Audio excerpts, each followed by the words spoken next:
In this video, I will be showing you how to make a portfolio website with Gamma AI.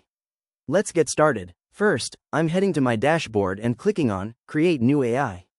From the options, I'll select Generate to build my site using a prompt.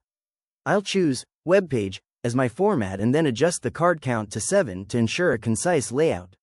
Now, I'll type in a detailed prompt describing my professional background as an AI solutions architect, including specific requirements for a hero section, case studies, and a tech stack. To refine the output, I'll click Edit Prompt and set the text amount to concise while choosing a futuristic and minimalist tone.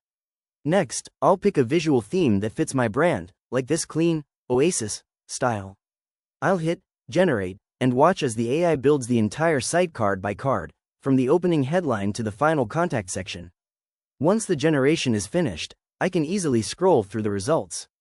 If I want to make any changes, I can click on any element to edit the content or use the AI agent to add more pages and sections. When everything looks perfect, I'll click Publish and then View Site to see my professional portfolio live on the web. And there you have it. That's the complete process of making a portfolio website with Gamma AI.